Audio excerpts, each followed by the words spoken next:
మీరు కొత్తగా business start చేయాలనుకుంటున్నారా? మీరు చేసే బిజినెస్ రిజిస్ట్రేషన్ చేసుకోవాలనుకుంటున్నారా? దెన్ వెంటనే మీరు కన్సల్ట్ చేయాలి లైసెన్స్ రస్తా.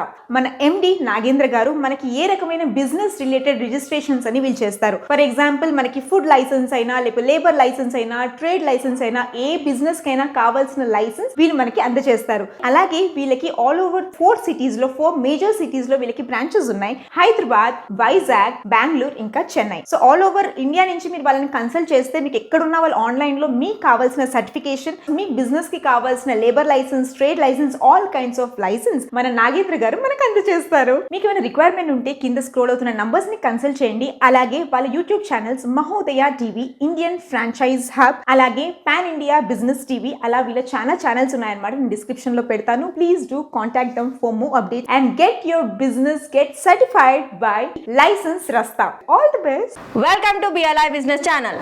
ఈ రోజు మనం ఈ వీడియోలో NBFC రిజిస్ట్రేషన్ అంటే ఏంటి, ఇది ఎవరు తీసుకోవాలి, ఇది ఎన్ని రకాలుగా ఉంటుంది, ఇది తీసుకోవడం వలన మనకు కలిగే ఉపయోగాలు, దాని పూర్తి వివరాలు తెలుసుకుందాం.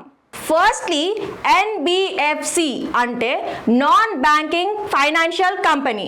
ఇది RBI కంపెనీ అండర్లో ఉంటుంది.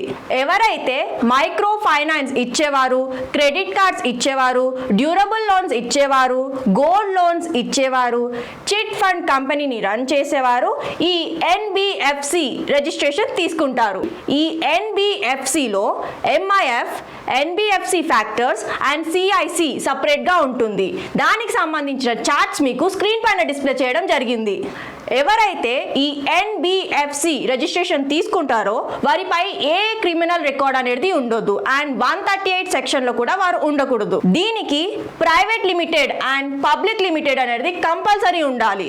మనం NBFC రిజిస్ట్రేషన్ ని ఏ ఫైనాన్షియల్ కేటగిరీలో తీసుకుంటామో దానికి సంబంధించిన ప్రాజెక్ట్ రిపోర్ట్ అనేది సబ్మిట్ చేయాలి. మరియు ఆ ప్రాజెక్ట్ రిపోర్ట్ లో rate of interest and tenure అనేది డీటెయిల్ గా ఎంట్రీ చేసి ఉంచాలి. మనం లోన్ ఇచ్చే కస్టమర్ యొక్క లోన్ ప్రాసెస్ అండ్ క్లయింట్ యొక్క డాక్యుమెంటేషన్ వెరిఫికేషన్ అనేది ఆన్లైన్ లో ఉంటుందా లేదా ఆఫ్లైన్ లో ఉంటుందా అని ప్రాజెక్ట్ లో మనం ఎంట్రీ చేయాలి. మనం తీసుకునే ఫైనాన్షియల్ రిజిస్ట్రేషన్ ని బట్టి క్యాపిటల్ అమౌంట్ అనేది మన అకౌంట్ లో డిపాజిట్ చేసుకోవాలి. ఈ అమౌంట్ 5 CR నుంచి 10 CR వరకు ఉండాలి. ఈ అమౌంట్ వచ్చేసి సొంత అమౌంట్ అయి ఉండాలి అండ్ లోన్ అమౌంట్ అయి అస్సలు ఉండకూడదు. ఆఫ్టర్ ద వెరిఫికేషన్ మనకు RBI నుంచి రిజిస్ట్రేషన్ అనేది ఇవ్వడం జరుగుతుంది. ఈ రిజిస్ట్రేషన్ అనేది స్టేజ్ వైజ్ గా వెరిఫై చేసి 90 డేస్ లో ఇవ్వడం జరుగుతుంది. మేము all over India NBFC registrations చేస్తాము.